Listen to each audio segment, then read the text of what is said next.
आपकी स्क्रीन पर दो तरह के फंड्स के ट्रेलिंग रिटर्न चार्ट्स हैं, flexi cap funds and category x. Last 3 years में जहां फ्लेक्सी कैप ने 20.2% का रिटर्न डिलीवर किया है, वहीं कैटेगरी एक्स ने 27.1% का किया है। लास्ट 5 इयर्स से कैटेगरी एक्स करीब 3 परसेंटेज पॉइंट से आगे है। कैटेगरी एक्स करीब करीब फ्लेक्सी कैप फंड्स जैसा ही है, लेकिन इसे कम एक्सप्लोर किया गया है। इट इज क्वाइट पॉसिबल कि आपने इसके बारे में सुना ही ना हो। इनमें सिर्फ 9 फंड्स हैं, जबकि फ्लेक्सी कैप कैटेगरी में 38 फंड्स हैं। जनवरी 2024 तक कैटेगरी एक्स में आने वाले फंड्स का टोटल AUM करीब 23,000 करोड़ ही था। वहीं फ्लेक्सी कैप फंड्स का AUM 3.34 लाख करोड़ था और कैटेगरी एक्स में लार्जेस्ट फंड का AUM सिर्फ 6,447 करोड़ है। वहीं फ्लेक्सी कैप कैटेगरी में लार्जेस्ट फंड पराग पारिक फ्लेक्सी कैप फंड है। इसके पास 55,000 करोड़ से ज्यादा के एसेट्स हैं। तो category X largely under the radar ही रही है। इन्वेस्टर्स से मिले ल्यूक वार्म रिस्पॉन्स के कारण AMCs ने भी फंड लॉन्च के बारे में नहीं सोचा। लेकिन सवाल ये है, क्या ये कैटेगरी फ्लेक्सी कैप फंड्स का एक बेटर सब्स्टिट्यूट हो सकती है? और इसे ही हम इस वीडियो में एक्सप्लोर करेंगे।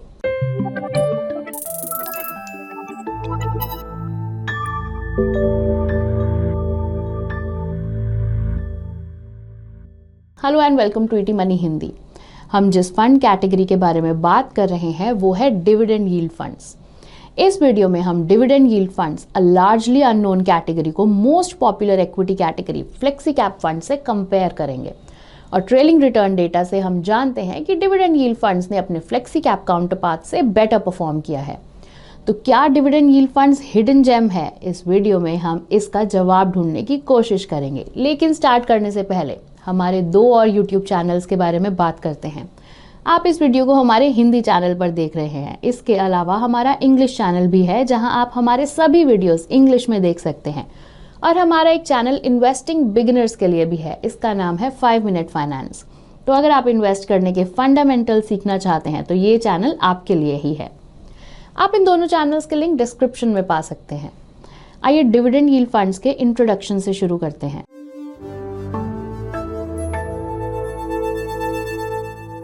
तो लेट्स स्टार्ट विद कि ये क्या नहीं है।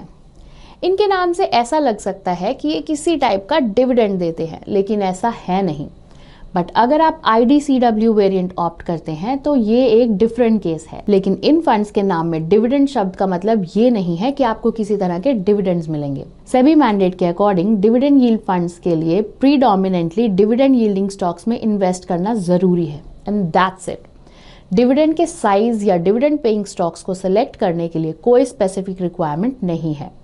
तो इस कैटेगरी में फंड्स अपने हिसाब से स्टॉक्स पिक करने के लिए फ्री हैं, लेकिन उनका डिविडेंड यील्डिंग होना जरूरी है। अब BSE पर फरवरी 27, 2024 तक डिविडेंड यील्ड और इस तरह के करीब 1492 स्टॉक्स थे। इन 1492 स्टॉक्स में से 431 स्टॉक्स का डिविडेंड यील्ड ज्यादा है, ऑफ मोर देन 1%, और 174 स्टॉक्स का डिविडेंड यील्ड 2% से ज्यादा है। तो डिविडेंड यील्ड फंड्स का इन्वेस्टमेंट यूनिवर्स बहुत रिच है। ये फ्लेक्सी कैप फंड्स की तरह अच्छे हैं और यही इन्हें फ्लेक्सी कैप जैसा फंड बनाता है। तो इस तरह डिविडेंड यील्ड कैटेगरी में 9 फंड्स हैं। सबसे बड़ा SBI डिविडेंड यील्ड फंड महज 11 मंथ्स पुराना है, लेकिन इन 9 फंड्स में से 6 5 साल से ज्यादा पुराने हैं। और जैसा कि हमने कहा है, इन फंड्स का डिविडेंड यील्डिंग स्टॉक्स के लिए अपना इन्वेस्टमेंट स्टाइल है। SBI डिविडेंड यील्ड का एम अपने एसेट्स का कम से कम 65% डिविडेंड यील्डिंग कंपनीज में इन्वेस्ट करना है। However, it is also open to investing in companies with lower dividend yields but a growing dividend payout. ये उन कंपनीज में भी इन्वेस्ट करने के लिए ओपन है जिनके डिविडेंड यील्ड्स लोअर हैं, लेकिन डिविडेंड पे आउट ग्रोइंग है। On the other hand, HDFC dividend yield fund उन कंपनीज में इन्वेस्ट के लिए ओपन है जो डिविडेंड्स के अलावा बाय बैक को एडिशनली चूज करते हैं। ये उन स्टॉक्स को कंसिडर करता है जिन्होंने प्रीसीडिंग 3 इयर्स में कम से कम 1 साल में डिविडेंड्स दिए हैं या बाय बैक किया है। UTI dividend yield fund dividend yield को as a primary filter consider करता है और cash flow generation, management, quality and earnings growth जैसे दूसरे फंडामेंटल फैक्टर्स को एनालाइज करता है। कुल मिलाकर डिविडेंड यील्ड फंड्स डिविडेंड्स को as a primary selection criteria use करते हैं, लेकिन खुद को यहीं तक लिमिटेड नहीं रखते। ये अक्सर स्टार्टिंग पॉइंट होता है किसी भी दूसरे प्लेन वनीला फंड की तरह वो फंडामेंटल्स एट्रीब्यूट के बेसिस पर कंपनीज को एनालाइज करते हैं और यही चीज इन्हें फ्लेक्सी कैप स्पिरिट देती है। अब एक टर्म जो यहाँ अक्सर आता है वो है डिविडेंड यील्ड। अगर आप श्योर नहीं है कि ये क्या है, let me give you a quick explainer. Company ने जो डिविडेंड पे किया है उसे उसके स्टॉक प्राइस से डिवाइड करने पर डिविडेंड यील्ड मिलती है। फॉर एग्जाम्पल, अगर किसी कंपनी ने फाइनेंशियल ईयर 24 में 100 रुपए का डिविडेंड दिया है और इसका करंट स्टॉक प्राइस 10,000 है, तो इसका डिविडेंड यील्ड 1% है। अब स्टॉक प्राइस बढ़ने पर डिविडेंड यील्ड हर दिन चेंज होगा। इसीलिए अगर इस कंपनी के स्टॉक का प्राइस 12,000 हो जाता है और डिविडेंड 100 रुपए पर रहता है, तो डिविडेंड यील्ड घटकर 0.83% हो जाएगा। और अगर स्टॉक का प्राइस गिरकर 8,000 पर आ जाता है तो डिविडेंड यील्ड बढ़कर 1.25% हो जाएगा। अब ऐसा ही एक और term dividend pay out ratio है। Dividend pay out ratio net profit से डिवाइड करके निकाला गया डिविडेंड है। तो अगर पे किया गया टोटल डिविडेंड 100 करोड़ है और नेट प्रॉफिट 1,000 करोड़ है, तो डिविडेंड पे आउट रेशो 10% हो जाता है। इन अदर वर्ड्स, कंपनी ने अपने प्रॉफिट्स का डिविडेंड के जरिए 10% शेयर होल्डर्स को डिस्ट्रीब्यूट किया है। Unlike dividend yield, dividend pay out ratio daily change नहीं होता। ये तभी चेंज होगा जब कंपनी अपने नेक्स्ट प्रॉफिट एंड और डिविडेंड के फिगर्स अनाउंस करेगी। तो ये थी इन फंड्स के बारे में कुछ टेक्निकल इन्फॉर्मेशन। इस पॉइंट पर एक लॉजिकल क्वेश्चन उठता है, डिविडेंड यील्ड फंड्स के पीछे क्या आइडिया है? डिविडेंड यील्डिंग स्टॉक्स पर फोकस करके ये फंड्स क्या अचीव करेंगे? वेल, इसके पीछे लॉजिक ये है कि डिविडेंड पेइंग कंपनी ज्यादा स्टेबल मानी जाती हैं। किसी कंपनी को रेगुलरली डिविडेंड्स देने के लिए उसके पास सफिशिएंट प्रॉफिट्स होने चाहिए। तो डिविडेंड्स बिजनेस की स्टेबिलिटी एंड स्ट्रेंथ का इंडिकेटर बन जाता है। यह भी माना जाता है कि dividend paying companies market and economic downturns को लेकर ज्यादा रिजिलियंट होती है। इसके अलावा अच्छी डिविडेंड पेइंग कंपनीज को लॉन्ग टर्म के लिए रखने से इन्वेस्टर के रिटर्न सिग्निफिकेंटली बढ़ सकते हैं।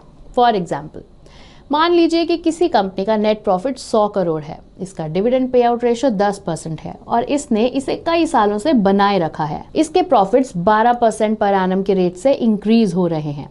नंबर ऑफ शेयर्स 1 करोड़ है, स्टॉक प्राइस 15% पर एनम के रेट से ग्रो कर रहा है।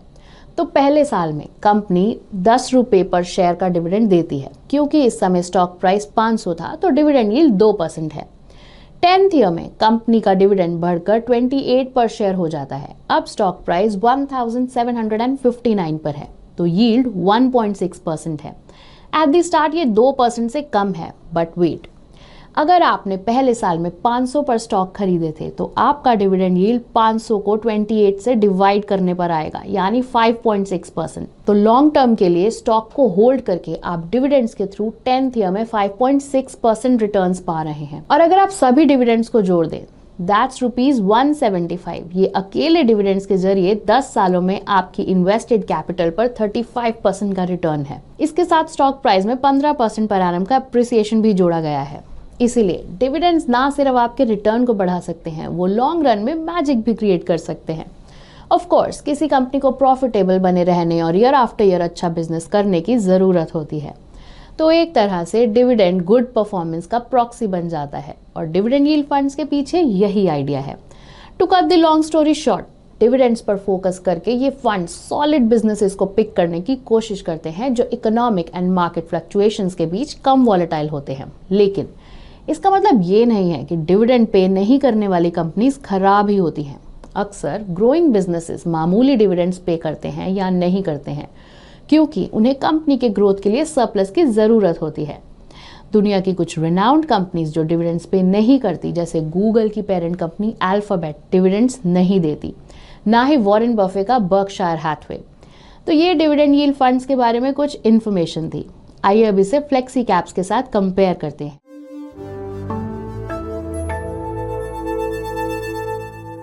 हमारे रेगुलर व्यूअर्स जानते हैं कि हम रोलिंग रिटर्न्स के बड़े फैन हैं। ऐसा इसलिए है क्योंकि ये परफॉर्मेंस का रॉबस्ट और ज्यादा रिलायबल इंडिकेटर है। अब रोलिंग रिटर्न्स का मतलब एक टाइम होराइजन के दौरान सर्टेन पीरियड्स के लिए रिटर्न्स के सभी इंस्टांसेस है। तो लास्ट 10 ईयर्स में 5 year rolling returns last 10 years में सभी 5 ईयर रिटर्न इंस्टांसेस को ध्यान में रखेगा। जब इन सभी इंस्टांसेस का एवरेज निकाला जाता है तो हमें एवरेज 5 ईयर रोलिंग रिटर्न मिलता है। आइए dividend yield and flexi cap funds के एवरेज 3 एंड 5 ईयर रोलिंग रिटर्न्स को कंपेयर करते हैं। डिविडेंड यील्ड फंड्स एवरेज 3 एंड 5 ईयर रोलिंग रिटर्न्स दोनों में फ्लेक्सी कैप फंड से करीब 2.5 परसेंटेज पॉइंट्स आगे हैं। अगर हम एनुअल रिटर्न्स को देखते हैं तो डिविडेंड यील्ड फंड्स ने रीसेंट ईयर्स में बेटर परफॉर्म किया है। 2021 एंड 2023 में दोनों कैटेगरीज के परफॉर्मेंस में बड़ा डिफरेंस था। इन दोनों सालों में डिविडेंड यील्ड फंड्स ने 5.5 एंड 7.84 परसेंटेज पॉइंट से बेटर परफॉर्म किया है। आइए अब रिस्क साइड को चेक करते हैं। एवरेज रोलिंग रिटर्न्स की वॉलेटिलिटी को देखते हैं। वॉलेटिलिटी को मेजर करने के लिए हम स्टैंडर्ड डिविएशन मेट्रिक यूज करेंगे। स्टैंडर्ड डिविएशन जितना हायर होगा वॉलेटिलिटी उतनी ही ज्यादा होगी। ये एक्सपेक्टेशन के ऑपोजिट है, क्योंकि डिविडेंड स्टॉक्स में इन्वेस्ट करने की एक वजह वॉलेटिलिटी को कंटेन करना है, लेकिन ऐसा होता नहीं दिख रहा है। लास्टली आइए ये देखते हैं कि ये फंड्स फ्लेक्सी कैप फंड्स के कंपैरिजन में कितनी अच्छी तरह डाउनसाइड को कंटेन करते हैं। 7 में से 4 क्वार्टर्स में जब निफ्टी 50 ने नेगेटिव रिटर्न्स दिए, डिविडेंड यील्ड फंड्स ने फ्लेक्सी कैप फंड्स के कंपैरिजन में बेटर परफॉर्म किया। That's decent enough. इसलिए dividend yield funds worthy option लगते हैं। हायर वॉलेटिलिटी के बावजूद उन्होंने बेटर रिटर्न्स दिए हैं, लेकिन जब डाउनसाइड प्रोटेक्शन के कॉन्टेक्स्ट में देखा जाए तो उन्होंने बेटर परफॉर्म किया है। इसके बाद सवाल उठता है कि डिविडेंड यील्ड फंड्स के फेवर में क्या काम कर रहा है। बेशक ये थ्योरी कहती है कि कंसिस्टेंटली डिविडेंड पेइंग स्टॉक्स के रॉबस्ट बिजनेस होने की पॉसिबिलिटी है, लेकिन क्या कुछ और भी हो सकता है? आफ्टर ऑल ऐसे स्टॉक्स भी फ्लेक्सी कैप फंड्स का हिस्सा होंगे ही, और हमने देखा कि dividend yield and flexi cap funds का यूनिवर्स काफी सिमिलर है। So let's try to answer this question, the secret sauce of dividend yield funds.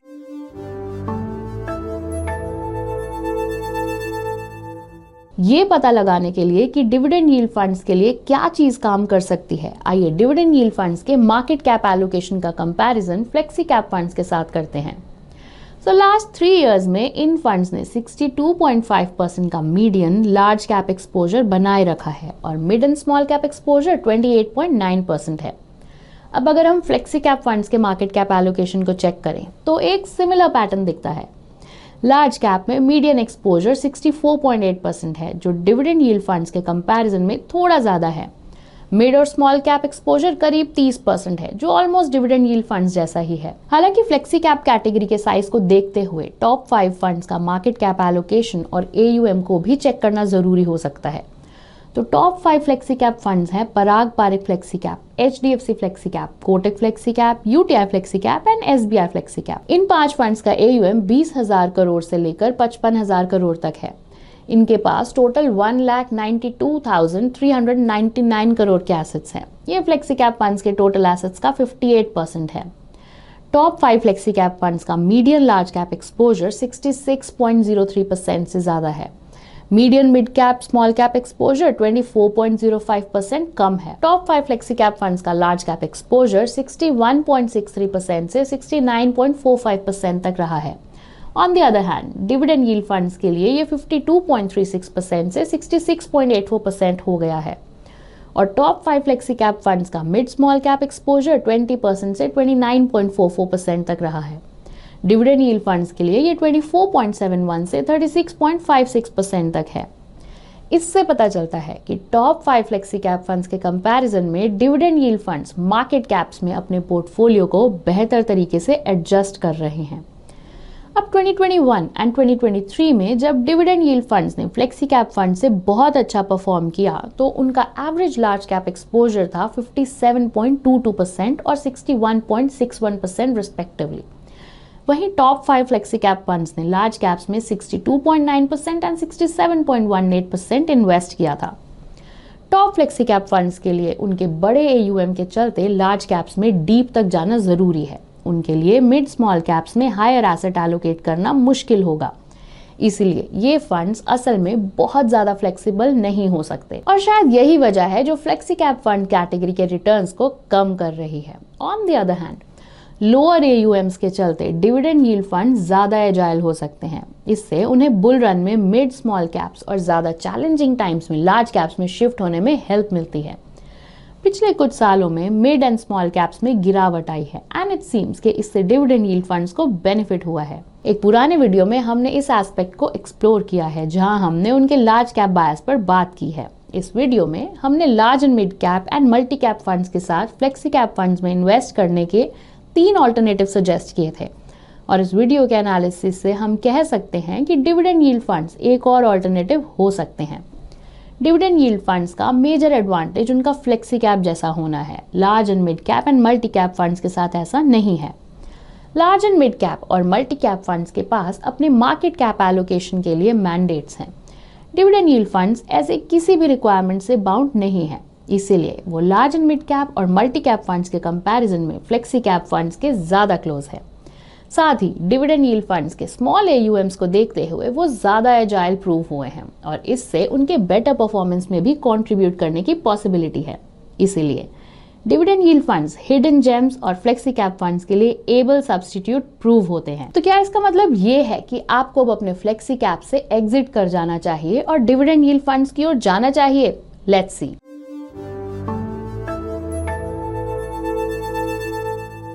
तो क्या आपको फ्लेक्सी कैप फंड से डिविडेंड यील्ड फंड्स की तरफ शिफ्ट होना चाहिए? हमने इस वीडियो में आपके साथ जो शेयर किया है वो एवरेजेस एंड कैटेगरी लेवल पर बेस्ड पर्सपेक्टिव है। इसका ये मतलब नहीं है कि आपको अपने फ्लेक्सी कैप फंड से एग्जिट करना चाहिए और डिविडेंड यील्ड फंड में इन्वेस्ट करना चाहिए। आपको क्या करना चाहिए ये आपके पोर्टफोलियो में एक्चुअल फंड और आपकी इन्वेस्टमेंट रिक्वायरमेंट्स पर डिपेंड करेगा, और आप ही बेस्ट जज हैं कि आपको क्या करना चाहिए। हमारे सभी वीडियोस में हमारा एफर्ट अलग अलग पर्सपेक्टिव से इन्वेस्टमेंट का एनालिसिस करना और रिजल्ट्स आपके सामने लाना है, ताकि आप इन्फॉर्म्ड डिसीजन ले सकें। हम कभी भी आपको कोई एक्शन लेने के लिए हैंड होल्ड नहीं करना चाहेंगे। मोर ओवर, कभी कभी कोई सही या गलत जवाब नहीं होता, ये इस पर डिपेंड करता है कि आपको क्या सूट करता है। With this it's a wrap on this video. जल्द ही हम नए एनालिसिस के साथ वापस आएंगे। लाइक, शेयर एंड कमेंट करना ना भूलें। See you soon. Mutual fund investments are subject to market risks. Read all scheme related documents carefully.